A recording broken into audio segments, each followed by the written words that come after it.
Hello, I'm Steve. This is the Patio Heat channel where we create visual concepts of infrared heating as well as tips for outdoor comfort. Our one-on-one customer support helps you make the best decision for your application. We strive to earn your business. Visit our patioheat.com website for sales and more information. Now let's get heating. All right, so here we have this, it's a commercial application, and as you can see here, we have a floor plan on the screen here, and we also got the elevations for these four different structures around the perimeter of this property here. So let's look at just the overall dimensions first of all. You can see here just to kind of see that we are meeting close to the measurements here, 47 feet 10 inches by about 22 feet here. And then the height of these, let's see, I have them around here somewhere. So the overall height of the structures is 12 feet. This is to 10-inch steel brackets. So just keep in mind that these are all steel frames in my opinion here. So if it's not steel, these will not work in this type of configuration. So just bear that in mind.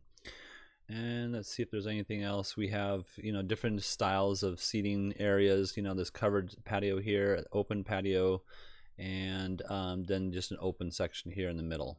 So, all right, let's go ahead and turn that dimension off. And basically, you can see the floor plan here shows how they perceived having the heaters there. These heaters will work in this configuration. Let's go ahead and turn the heaters on. So you can see that we got good coverage from essentially to the edge here, all the way almost to the perfect edge over here on this building side here. They are centered in each one of these louvered sections. So you can see that they're centered here, and that would work out perfect. Now what I did do is I did maintain a 8-inch clearance above because I believe this is going to be steel frame tubing, and even though it's steel, it does retain heat. So I don't want the heat to reflect back into the heater, causing it to overheat and causing the controls to malfunction.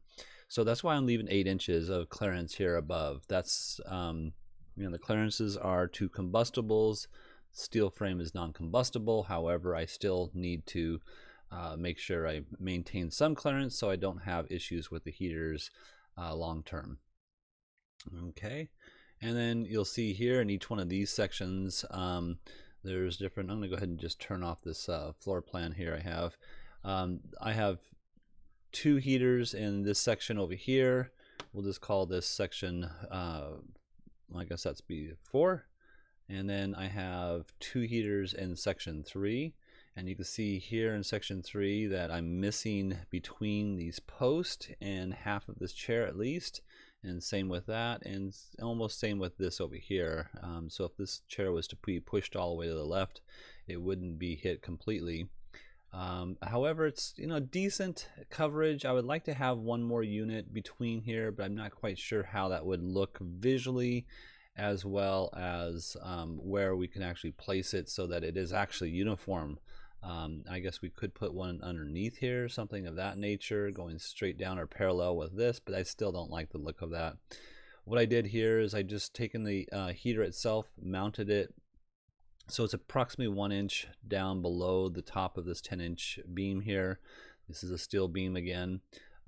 Came out with a minimum clearance on the back side, which is 8 inches. I changed the angle here to 10 degrees tilt. So it's a 10-degree tilt in towards the bench seating back here. And I think that's going to be a good coverage overall for this space. So just to see, and that's true with all 3 of these areas.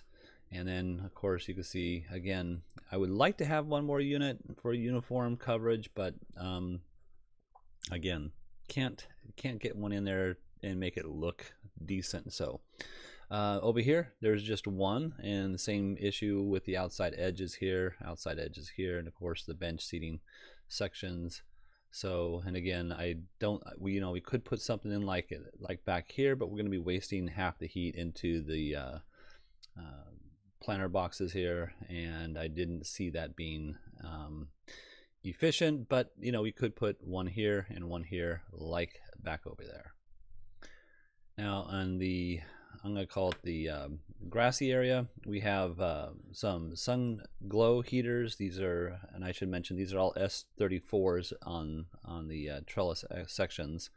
And on this we have the sun glow PSA 265 model with a in-ground vault box, so that you can actually pull the heater out as you see you know, times in the year that you might want to pull this heater out of the box itself and just use the cover, and so you can manipulate your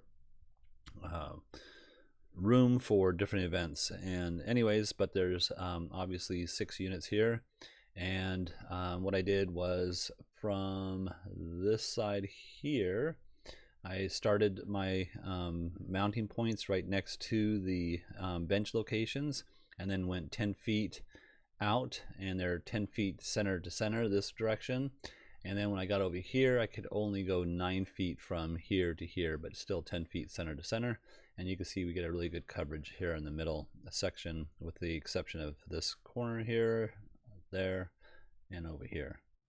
So, all right, well, I hope this has helped. If you're looking for some assistance with your outdoor heating application and you would like us to review your plans, please send your information into designs@patioheat.com. I'm Steve, and please tap that like button if you found this video useful, as it helps others find our channel, and it really helps us with YouTube's algorithms, and we thank you so much for doing that. Have a great day.